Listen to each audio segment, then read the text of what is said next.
Hey guys, welcome to my channel. आज हम बात करेंगे कि क्या 2026 में आपको टियागो ईवी लेनी चाहिए या नहीं।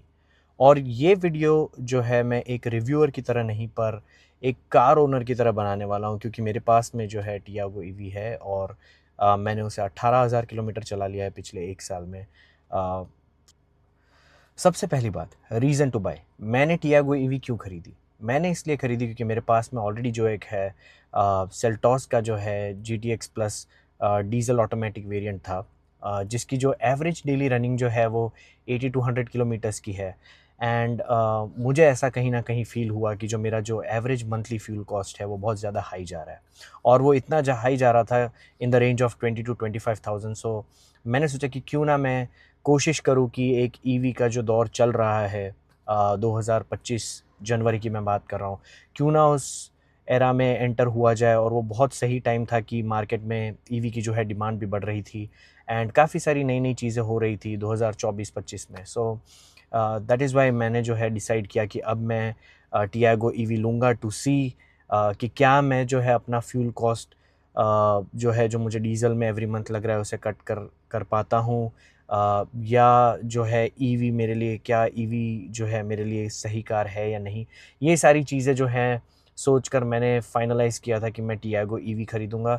हालाँकि मार्केट में बहुत सारे ऑप्शन थे, जैसे कि पंच हो गया, ई-सी3 हो गया, ऐसे काफ़ी सारे ऑप्शंस थे, बट मैंने जो है स्पेसिफ़िकली डिसाइड किया था कि मैं टियागो ईवी ही खरीदूँगा। ओके, सो मेरे पास में कौन सा वेरिएंट है जिसके बारे में आज हम बात करने वाले हैं, तो वो है X Z plus tech lux edition, जो कि टियागो का टॉप मोस्ट मॉडल है। 2025 में भी वही टॉप एंड वेरिएंट रहा है और 2026 में भी इनके जो वेरिएंट के नेमिंग कन्वेंशंस है वो सेम ही रहे हैं, उनमें ज़्यादा कोई अंतर आया नहीं है। अब इंटरेस्टिंग बात ये है कि आज जो बात होगी उसमें आपको एक बहुत ही अलग एक्सपीरियंस इसलिए मिलेगा क्योंकि मेरे पास में प्री फेसलिफ्ट टियागो ईवी है। मतलब कि जो मॉडल 2022-23 में 22 में जो टाटा ने लॉन्च किया था, वो वाली इलेक्ट्रिक व्हीकल है। हालांकि मेरी जो परचेस डेट है वो 1 जनवरी रही है, 1 जनवरी 2025। एंड उसके विद इन 5 डेज जो है टाटा ने टियागो ईवी का फेसलिफ्ट एडिशन लॉन्च किया था। सो हालांकि मुझे पता था कि with in 5 days Tiago EV का फेसलिफ्ट आने वाला है, और उसको मैंने जो है अपने नेगोशिएशन के लिए, जब प्राइस नेगोशिएशन की बात हो रही थी तो मैंने उसको डेफिनेटली अपने फेवर में यूज़ किया था और मैंने काफ़ी ज़्यादा बड़ा डिस्काउंट लिया था। इनफैक्ट अगर मैं आपको बात करूँ तो मैंने एटलीस्ट अराउंड 3 lakhs का डिस्काउंट उस टाइम पे ले लिया था। तो that was the biggest reason कि मैंने फेसलिफ्ट का वेट नहीं किया, and I did not want to wait for like 2 to 3 months, क्योंकि मुझे पता था कि अगर एक नया प्रोडक्ट मार्केट में आ रहा है तो it is going to take at least a month और 2 months, जहाँ पे वेटिंग भी होगी और शायद मुझे उस कार में कोई डिस्काउंट भी नहीं मिलेगा। और ये जो है, जो कार मैं परचेज़ कर रहा था उसमें मुझे एटलीस्ट 2.5 से 3 लाख रुपए का डिस्काउंट मिल रहा था। इस वजह से मैंने सोचा कि it's better not to go for facelift right now, and the one that fits my budget. So तो ये था बेसिकली मेरा reason for choosing a pre facelift model. However जब मैंने इसे एक साल और 18,000 किलोमीटर चलाया तो इसमें काफ़ी सारी चीज़ें ऐसी मुझे फ़ील हुई, कि जो मैंने नोटिस किया कि जो 2025 फेसलिफ्ट मॉडल है जो टियागो में, उसमें इम्प्रोवाइज़ हो गई है और टाटा ने इन चीज़ों को इम्प्रूव कर दिया है। इसकी बात हम आगे चल के करेंगे कि कैसे, कहाँ पर। पहले शुरू करते हैं रेंज से। सबसे बड़ा क्वेश्चन हमेशा ये होता है, और अगर आप कोई भी वीडियोस देखेंगे, काफ़ी सारे वीडियोस हैं यूट्यूब पे जो आपको बताएंगे, कुछ को 250 की रेंज मिल रही, कुछ को 300 की मिल रही है, कुछ 200 को 200 चल रहे हैं। तो व्हाट्स द रियलिटी, मतलब एक्चुअली जब आप खरीद रहे हैं और जब आप खरीदते हो ये सोच के कि भाई कंपनी ने मुझे जो है 280 किलोमीटर्स रेंज बोल के सेल किया है, पर क्या मुझे रियलिटी में वो रेंज मिलेगी? एंड दूसरा एक क्वेश्चन जो आपके मन में होता है वो ये होता है कि अगर इसकी रेंज इतनी है तो मुझे इसे कितना फ्रीक्वेंटली चार्ज करना पड़ेगा। सो द मेरा जो एक्सपीरियंस रहा थ्रू द 18,000 किलोमीटर्स वो ये रहा कि एक रेंज जो है टाटा टियागो की, वो समवेयर अराउंड 200 to 10 किलोमीटर्स की रहती है हमेशा ऑन एवरी फुल चार्ज, जिसमें आपके पास में स्पेयर में 10% या कभी 12% या 8% बैटरी बच जाएगी, डिपेंडिंग ऑन आपने कैसा ड्राइव किया है, कितने ट्रैफिक में। बट ओवरऑल अगर देखा जाए तो 200-210 किलोमीटर से ज़्यादा की रेंज जो है आप इससे एक्सपेक्ट नहीं कर सकते हैं। वो आपको दे देगी। वेल, अगर आप विदाउट एयर कंडीशनिंग चला रहे हैं, अगर आप कोई एसेसरीज यूज़ नहीं कर रहे हैं, तो that is a different situation जहाँ पे शायद वो 20-30 किलोमीटर आपको ज़्यादा दे देगी। बट जो एक रेगुलर यूज़ होता है जहाँ पे आपका एयर कंडीशनिंग चल रहा है, आप नॉर्मल सिटी ट्रैफिक में चल रहे हो, ज़्यादा हाईवे पे नहीं चल रहे, या कांस्टेंट स्पीड नहीं है, या आप कांस्टेंट ब्रेक एक्सेलरेट करते जा रहे हो, तो इस मतलब इन अ कंबाइंड एनवायरनमेंट मैं कहूँगा कि 200 किलोमीटर की जो है रेंज आप निकाल ही लोगे। अब जो टाटा में मैंने महसूस किया वो ये था, क्योंकि ये मेरा नया शिफ्ट था टू अ इलेक्ट्रिक व्हीकल और मैं पहले से काफ़ी सालों से डीजल ही चलाता हूँ। तो जो एक बड़ा मेजर चेंज मैंने रियलाइज़ किया, हालांकि ये डीजल में भी होता है कि अगर आपने कार को ज़्यादा देर तक एक ही जगह पर खड़ा रखा और अगर आपने उसे आइडल कंडीशन में ज़्यादा देर तक रखा है तो आपको माइलेज में ड्रॉप मिलेगा। वेरएस अगर आप हाईवे पे जाते हो तो आपको एक कांस्टेंट जो है रेंज मिलेगी। वेरएस हाउएवर इसमें एक नया फैक्टर भी ऐड होता है जिसे आप कह सकते हो कि एनवायरमेंटल फैक्टर। और ये एनवायरमेंटल फैक्टर क्या है? ये एनवायरमेंटल फैक्टर ये है कि अगर आपने जो है आपकी कार जो है आप ज़्यादातर जो है ओपन स्पेस में पार्क करते हैं, आपका जो पार्किंग है वो ओपन एरिया में है, तो उस सिचुएशन में कार जो है वो काफ़ी जब आपने पार्क करके रखी है तब भी जो है एक माइनर रेंज ड्रॉप आप फील करेंगे। तो ये मैं कैसे समझा सकता हूँ? फॉर एग्जांपल मान लीजिए कि आपने आपकी कार जो है आपको 200 किलोमीटर की रेंज दिखा रही है और आप सुबह 11 बजे से लेकर कहीं निकले हैं। आपने 11 बजे से लेकर 2-3 बजे तक इसे कहीं धूप में पार्क कर दिया और अब आप शाम के 5 बजे तक इसे धूप में ही चलाने वाले हैं विद कंसिस्टेंट एयर कंडीशनिंग आपका जो है ऑन रहेगा। तो इस सिचुएशन में जो है रेंज जो है काफ़ी ज़्यादा डिप हो जाती है। डिप इन द सेंस 200 जो आपको मैं बता रहा था वो 180, और कुछ इंस्टेंसेस में मैंने जो है 165 तक की भी देखी है कि 165 ही चली है और रेंज जो है सिर्फ 10% बची है। बट तो आई थिंक ये एक बड़ा ही अलग फैक्टर है जो मैंने इलेक्ट्रिक व्हीकल्स के साथ फील किया कि अगर ज़्यादा गर्मी है तो रेंज ड्रॉप हो जाती है, अगर ज़्यादा सर्दियां हैं, अगर विंटर्स में अगर आप ज़्यादा ठंडे मौसम में रहते हैं तो भी जो है आपको एक रेंज ड्रॉप महसूस होगा। बट कहीं ना कहीं आप 200 किलोमीटर हमेशा निकाल लेंगे विदाउट एनी इश्यूज। सो अगर आप सोचते हैं कि फ्रॉम एन ओनर्स पर्सपेक्टिव, और मैं बात नहीं कर रहा कि मैं रेस कर रहा हूँ या मैं बहुत ज़्यादा हार्ड एक्सेलरेशन कर रहा हूँ, मैं ऐसे बात नहीं कर रहा। मैं बात कर रहा हूँ जहाँ पे आप नॉर्मल ड्राइव करेंगे, नॉर्मल इन द सेंस कि आप 40-50 की स्पीड पे चल रहे हैं और आप ज़्यादा एक्सेलरेट नहीं कर रहे हैं। तो इस सिचुएशन में आई थिंक ऐसी सिचुएशन में आई गेस आपको ज़्यादा जो है रेंज का इशू नहीं आने वाला है। आप कहीं ना कहीं 200 किलोमीटर आराम से निकाल लेंगे। तो ये तो बात हुई भाई रेंज की। और अब बात करते हैं चार्जिंग की। तो चार्जिंग जो है charge time to be precise, अब मेरा यूज़ केस ऐसा है कि जहाँ मेरा प्लानिंग जो था इलेक्ट्रिक व्हीकल ख़रीदने से पहले वो ये रहा था कि चाहे मैं कोई भी व्हीकल लूँगा उसे मैं ओवरनाइट चार्ज करूँगा, ताकि जब मैं सुबह निकलूँ तो मेरे पास में 100% बैटरी अवेलेबल हो और मुझे जो है उसमें मैक्सिमम रेंज अवेलेबल हो जाए। तो ये जो है मेरा सबसे फर्स्ट डिसीजन था कि ये मैं करने वाला हूँ। तो इस हिसाब से मैंने, और जो यूज़र मैनुअल है टियागो की वो ये कहती है कि आप इसे जो है हमेशा एम्बिएंट टेम्परेचर जो है 25 टू 35 की रेंज में हो तभी चार्ज करें, तो आपकी बैटरी जो है वो सही तरीके से मेंटेन रहेगी। That is what that manual says.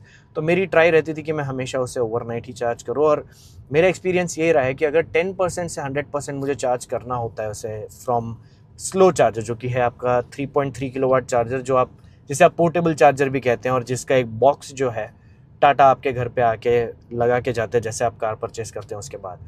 तो उस चार्जर से मुझे जो है लगते हैं एटलीस्ट 8 आवर्स फ्रॉम 10% है। और अब आप सोच रहे हैं कि इसे मैं ओवरनाइट चार्ज करने वाला हूँ तो कितने घंटे लगेंगे। सो अगर आप इसे जो है 10% पे लेके आए हो तो एटलीस्ट 9 घंटे जो है ये गाड़ी लेगी आपकी फुल होने में। 8.5 या 9 डिपेंडिंग ऑन कि आपकी कार के आसपास एम्बिएंट टेम्परेचर क्या है। इन जनरल मैंने जब भी 10% पे लगाई है तो वो मुझे 8 आवर्स एंड 45 मिनट्स दिखाता है, बट मैंने नोटिस किया है कि वो 30 मिनट्स या 20 मिनट्स पहले ही चार्ज कर देता है। सो इट्स समवेयर अराउंड 8.5 घंटे, 8 घंटे से 8.5 घंटे के बीच में। अब मैं जिस चार्जर की बात कर रहा हूँ ये है 3.3 किलोवाट चार्जर, जो कि आपका जो यूजुअल पोर्टेबल चार्जर आता है वो है। जो टाटा जो है आपको फ्री में प्रोवाइड करता है, क्योंकि मैंने जो है फास्ट चार्जर नहीं लिया। अब फास्ट चार्जर मतलब कंपनी जो है आपको 7.4 किलोवाट का एक एसी चार्जर देती है, जिसे ये लोग फास्ट चार्जर कह के मार्केट करते हैं। इसका फ़ायदा ये है कि अगर आपकी गाड़ी 10% पे है तो वो जो है 2 आवर्स एंड 30 मिनट्स में 95% प्लस चार्ज हो जाती है। That is what my observation has been. And मैंने वो चार्जर इसलिए नहीं लिया क्योंकि नंबर वन उसमें कॉस्ट ज़्यादा बैठ रही थी। एटलीस्ट 55,000 रुपीज़ जो है over and above the car cost मुझे पे करना पड़ रहा था। That was number one. दूसरा जो फैक्टर था वो ये था कि मैंने ये डिसाइड कर रखा था कि मुझे इट्स अ सेकेंडरी कार, तो मुझे कभी ऐसी ज़रूरत नहीं पड़ेगी कि हाँ आज इसका चार्ज इतना लो हो गया और अभी के अभी मुझे इसे 2 घंटे में फुल करके निकलना पड़ेगा। सो अगर आपके साथ में ये सिचुएशन है तो आई विल डेफिनेटली रिकमेंड कि you get 7.4 kilowatt AC charger. And अगर आपके साथ में ऐसी सिचुएशन नहीं है तो you can go with the regular 3.3 kilowatt AC charger. I think ये एक जो चीज़ है that should help you out on deciding whether you want a fast charger और अ स्लो चार्जर। क्योंकि अब बात करेंगे कि टियागो ईवी के प्रोज क्या हैं। सबसे पहला जो प्रो है टियागो ईवी का वो ये है कि वो काफ़ी कॉम्पैक्ट कार है फॉर अ सिटी यूज़। तो आप कहीं भी सिटी में लेके निकल जाएंगे इसे, तो आपको कहीं भी जो है दिक्कत नहीं होगी, स्पेस का कोई इशू नहीं होगा। अगर आपका पार्किंग स्पेस जो है टाइट है तो इसमें भी आपको प्रॉब्लम नहीं होगा। प्लस क्योंकि आजकल जो है बड़ी बड़ी सिटीज़ में ट्रैफिक जो है काफ़ी ज़्यादा हो गया है, तो उस सिचुएशन में आप डेफिनेटली इसको एक ब्लेसिंग समझेंगे जब आप टियागो ईवी लेके निकलेंगे कंपेयर टू सेल्टॉस। जब मैं लेके निकलता हूँ पार्किंग कंजेशंस जो है, अगर मान लीजिए कि कहीं आप गए हैं वहाँ पे पार्किंग स्पेस नहीं है, तो Tiago EV is an easy fit over there कि आराम से ले गए, आराम से वहाँ पे पार्क हो जाएगी। दूसरी चीज़ जो है वो है इसका कॉस्ट ऑफ यूसेज जो है, cost of usage in terms of running cost जो मैं कह रहा हूँ। तो मेरा जो अभी तक का रनिंग कॉस्ट है कि फॉर एग्जांपल जब भी मैं इसे चार्ज करता हूँ, मेरे पास जो है वो 24 किलोवाट आवर वाला लॉन्ग रेंज बैटरी पैक है। तो जब 10% पे मैं इसे चार्ज करता हूँ तो मेरा जो कॉस्ट है जो मैंने निकाला है वो शायद 140 टू 160 रुपीज़ निकलता है, क्योंकि मेरे यहाँ पे जो है 7 रुपीज़ यूनिट चार्ज है। और मैंने एक आध बार जब मेजर किया था तो ऑन एन एवरेज ये 20 टू 21 यूनिट्स जो है कंज्यूम कर लेती हैं जब मैं 10% चार्ज पे इसे चार्ज में लगा रहा होता हूँ। तो अगर कैलकुलेट किया जाए तो ये 140 के आसपास होता है, हो सकता है कभी कभार 160 हो। सो बात ये है कि apart from that even though the charging cost is तो चार्जिंग कॉस्ट जो मुझे लगता है वो है 140 टू 160। एंड देखा जाए कि अगर ये जो है मुझे 200 किलोमीटर्स की जो है रेंज दे देती है तो मेरा जो कॉस्ट है समवेयर अराउंड 75 टू 95 पैसा के बीच में बैठता है, which is even less than a rupee. I mean even if अगर मुझे 1 रुपी भी कॉस्ट कर रहा होता तो it's really very cost efficient car. जो एक और जो इसका फ़ायदा है वो ये है कि क्योंकि मेरे पास में जो है टॉप मॉडल है तो इसके साथ में जो बेसिक फ़ीचर एनहेंसमेंट आ जाते हैं, जैसे कि पुश बटन स्टार्ट हो गया, 7 इंच की टच स्क्रीन हो गई, रेयर डिफॉगर, रेयर वाइपर, उसके साथ में जो है टेल गेट रिलीज़। हालांकि लोग कहते हैं इलेक्ट्रिक है but it's on a press of a button, it's not actually completely electric, it's on the touch of a button. तो आई थिंक वो जो है ये सारी चीज़ें जो है आपको ऑलरेडी मिल ही जाती है, और मैंने अपने वीडियो में ऑलरेडी इन सारे फीचर्स को आपको दिखाने की कोशिश कर ही दी है। तो ये तो हुए कुछ जो है गाड़ी के प्रोज़। फिर बात करेंगे प्रोज़ में ड्राइविंग एक्सपीरियंस की। तो क्योंकि ये एक इलेक्ट्रिक कार है तो आपको एक बहुत ही सीमलेस जो है ट्रांसमिशन मिलता है। व्हेन आई से सीमलेस इट मीन्स कि आपको कहीं भी जर्किनेस फील नहीं होगी। कहीं पे आप ट्रैफिक में खड़े हैं या रीजन में कभी ऐसा नहीं होगा कि वो रीजन ने जो है सही तरीके से काम नहीं किया या आपने एक्सीलरेट किया और गाड़ी ने जो है रिस्पॉन्स सही से नहीं दिया, ऐसा बिल्कुल नहीं होता। So it's very properly mapped और आपको एकदम लीनियर परफॉर्मेंस मिलता है, लीनियर एक्सीलरेशन मिलता है। एंड जब आप इसे स्पोर्ट्स मोड में डालते हैं तो गाड़ी की जो है कैरेक्टरिस्टिक्स ही पूरी चेंज हो जाती है। आपको महसूस नहीं होगा कि आप एक छोटी सी हैचबैक चला रहे हो जिसकी रेंज जो है 200 किलोमीटर है, और इसे जब आप स्पोर्ट्स में डालते हो तो इसके अंदर कुछ अलग ही एक पावर फील होगा आपको। आई थिंक कंपनी ने इसे बहुत अच्छे तरीके से डिफरेंशिएट किया है कि जब आप इसे नॉर्मल चलाते हैं और जब स्पोर्ट्स में डालते हैं तो बहुत ज़्यादा डिफरेंस आ जाता है। बट या again it comes at a cost of mileage. कि अगर आप ज़्यादा फ्रीक्वेंटली स्पोर्ट्स मोड में चलाएंगे तो आपको जो है माइलेज में काफ़ी आसानी से वो दिख ही जाएगा। इसके अलावा जो एक और प्रो है वो है इसका मेंटेनेंस, जो कि अगर देखा जाए तो मैंने एक साल में जो है 3 सर्विस जो है फर्स्ट, सेकंड और थर्ड, जो 3 फ्री सर्विस इसके साथ मिलती है वो तीनों ही करवा ली, और मेरा कॉस्ट जो है वो 5 या 6 हज़ार से ज़्यादा गया नहीं है। सो इसके अंदर कुछ ज़्यादा मेजर होता नहीं है। हालांकि मेरा वाला जो वेरिएंट है उसके अंदर जो एक है ट्रांस एक्सल ऑयल जो है, that is the only thing that you need to change in 7500 kilometres. उसके बाद में जो है वो 15 पे आता है, एंड देन टाटा का कहना ये था कि वो एवरी 30,000 किलोमीटर्स पे ही आता है। सो तो मेंटेनेंस कॉस्ट भी इसकी जो है ज़्यादा हाई है नहीं। अब बात करते हैं इसके डिसएडवांटेजेस की। तो जो सबसे पहला जो डिसएडवांटेज है वो एक्चुअली इसकी रेंज से ही रिलेटेड है। तो ये जो रेंज आपको 200 की निकाल के दे रहा है, वही रेंज आपके लिए एक प्रॉब्लम बन सकता है अगर आप इसे हाईवे पे लेके चले जाते हैं।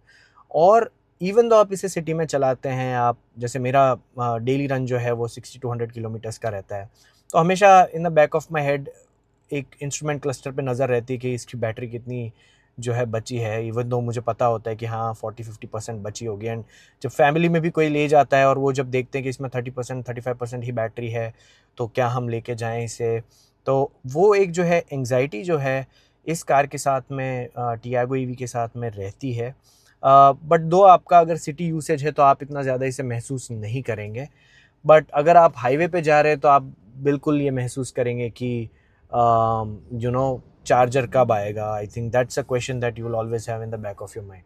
दूसरी एक और जो इम्पोर्टेंट चीज़ जो हो जाती है जब रेंज के साथ देखी जाए, तो अगर क्योंकि मेरा सिटी में यूज़ था तो मुझे इतना ज़्यादा प्रॉब्लम हुआ नहीं है और इतना ज़्यादा रेंज एंग्जाइटी से मैं गया नहीं हूँ। पर एक आध बार मैं इसे हाईवे पे लेकर गया था जब मैंने डिसाइड किया था कि मैं इसे एट अ स्ट्रेच 170 किलोमीटर्स चलाऊँगा वन वे। एंड जब मैं जा रहा था 170 किलोमीटर्स, तो रास्ते में मैंने देख रखा था कि ऑलरेडी 2-3 चार्जर्स थे, तो कहीं ना कहीं तो मतलब वर्स्ट केस सिचुएशन हो ही जाना था। बट हुआ ये कि उसमें से 2 जगह ऐसी थी कि जहाँ पे जो है फर्स्ट प्लेस ऐसी निकली जहाँ पे ऑलरेडी चार्जर्स प्री ऑक्यूपाइड थे। सेकंड में ऐसा निकला कि जहाँ पे एक चार्जर ऑलरेडी यूज़ था और दूसरा चार्जर था वो काम नहीं कर रहा था।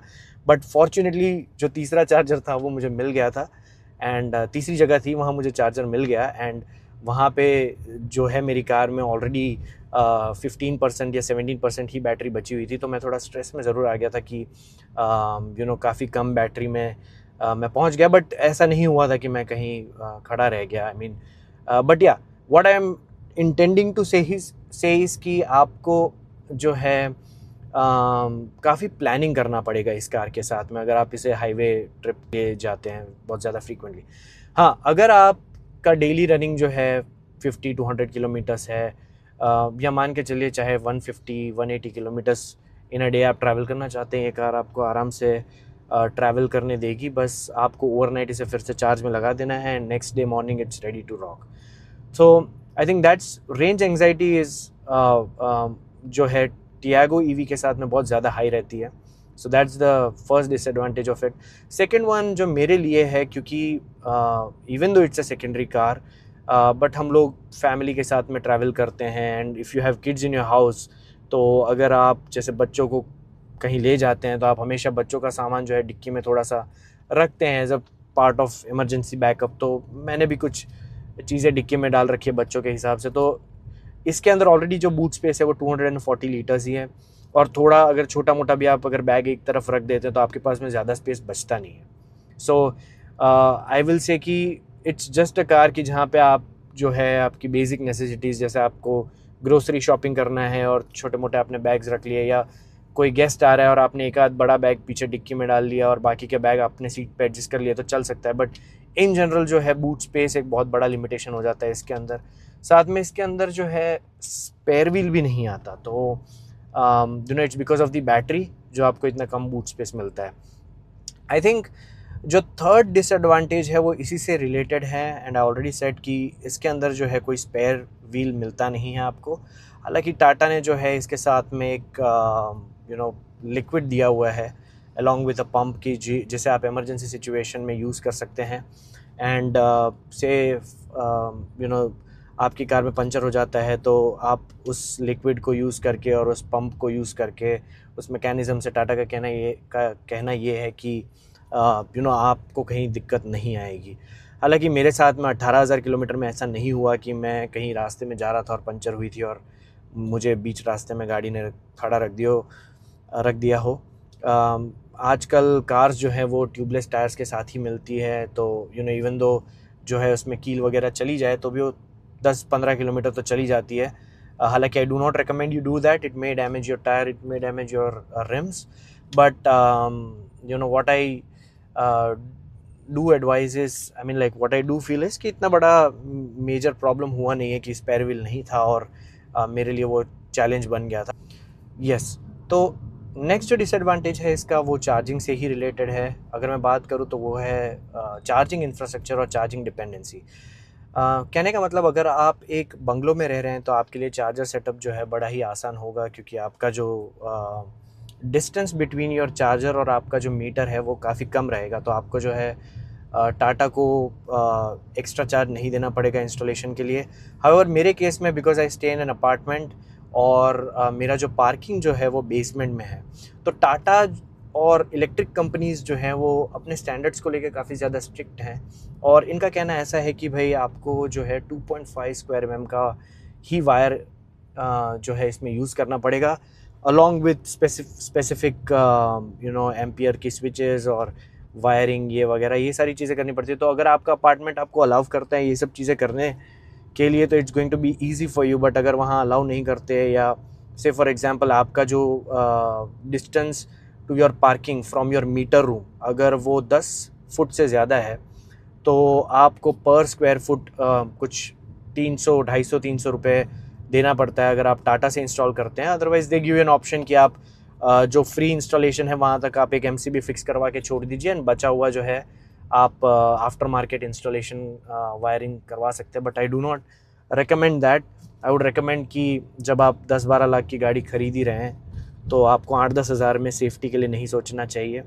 And I think that is one of the reasons जो which will prevent your car from catching fire, over heating, या सो मेरा मानना हमेशा से ये रहा है कि let's go with the company wiring itself. So that is the biggest drawback अगर आपको चार्जिंग का इशू है, right? So the next one is what I will say is हालांकि टाटा की कार्स जो है काफ़ी मजबूत है और टियागो जो है वो 4 स्टार रेटेड कार ऑलरेडी है, बट आई स्टिल फील कि कंपनी ने इसके अंदर जो है सिर्फ 2 एयरबैग्स दिए हुए हैं, which is a huge drawback given the cost of the car back in 2025 और even now if you see तो 12,33,000 गुजरात में तो चल ही रहा है इसका एक ऑन रोड प्राइस।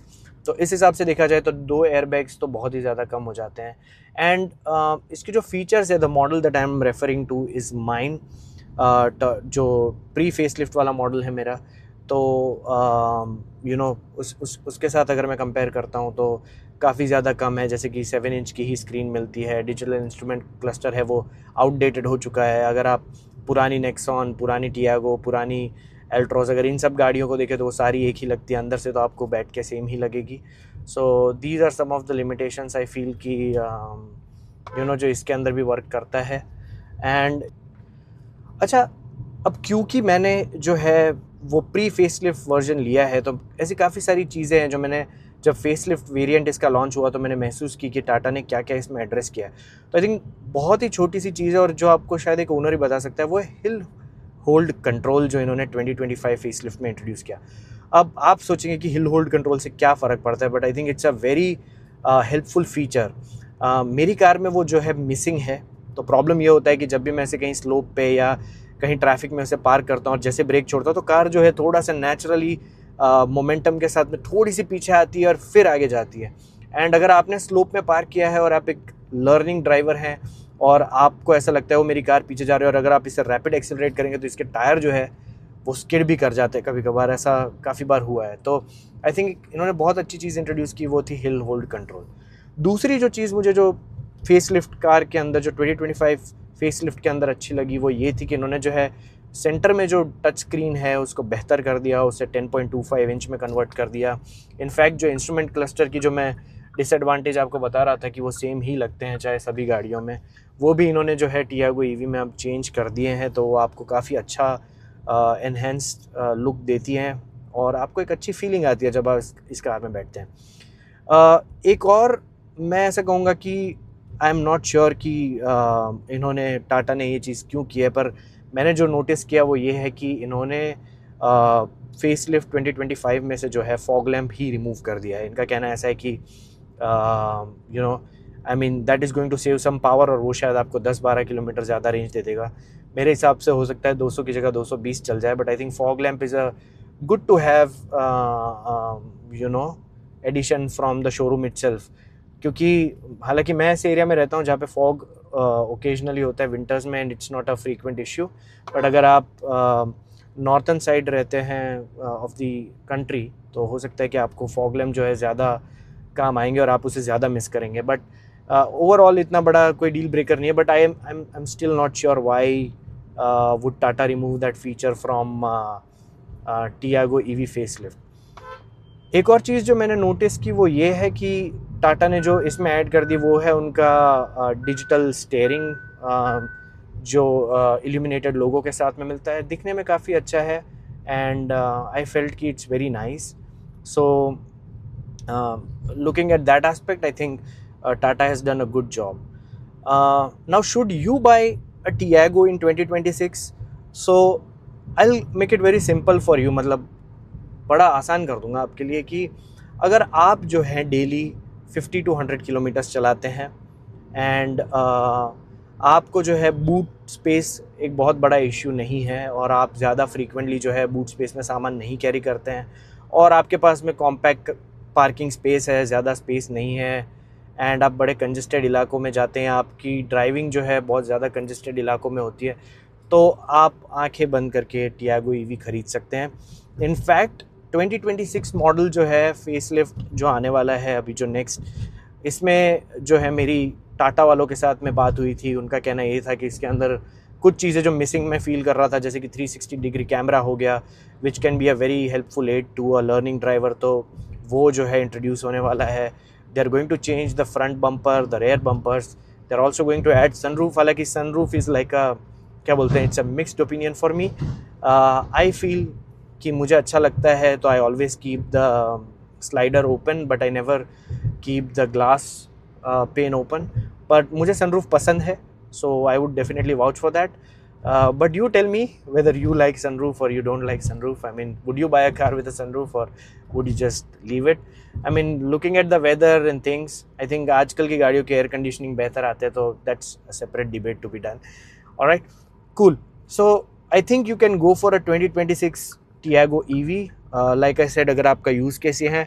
दूसरा ये, अगर आपके पास में जो है चार्जिंग इंफ्रास्ट्रक्चर जो है, it's not a complicated setup for you. अगर आपको लगता है कि you no it's a very simple setup कि हाँ भाई, मैं मेरे पास में जो है मेरी सोसाइटी मुझे अलाउ कर रही है, एंड इसमें मुझे कोई प्रॉब्लम नहीं होगा आगे जाके, तो I think you can definitely go ahead with Tiago EV. हालांकि ये कोई फैक्टर नहीं है ये डिसाइड करने का टियागो ईवी खरीदे या नहीं, तो या I mean it depends on the use case. अगर आप लिमिटेड सिटी में चला रहे हैं, आई वुड से अगर आप as a matter of fact, even if आप, आई वुड से कि अगर आप हाईवे पर भी चला रहे हैं, and if you have once in a week, अगर आप इसे हाईवे पे ले जाते हैं और थोड़ा सा प्लानिंग कर लेते हैं, तो आपको इतनी ज़्यादा समस्या नहीं होनी चाहिए। And given the time that I am uploading this video, I think ये बहुत सही टाइम है अगर इवन इफ आप 2025 फेसलिफ्ट वेरिएंट भी ले लें, क्योंकि इसके ऊपर अभी जो है टाटा ऑलरेडी 1.5 लाख का डिस्काउंट जो है दे ही रही है। Thank you very much guys मेरी वीडियो को एंड तक देखने के लिए। अगली जो वीडियो है वो इससे भी ज़्यादा इंटरेस्टिंग होगी, क्योंकि बाय द टाइम ये वीडियो जब तक अपलोड होगा तब तक मैंने जो है डिसाइड किया है कि अपनी टियागो ईवी के लिए एक अच्छा रिप्लेसमेंट ढूंढूंगा। कौन सी ब्रांड होनी चाहिए, कौन सी कार होनी चाहिए, ये जानने के लिए देखते रहिए टॉर्क एंड चार्ज।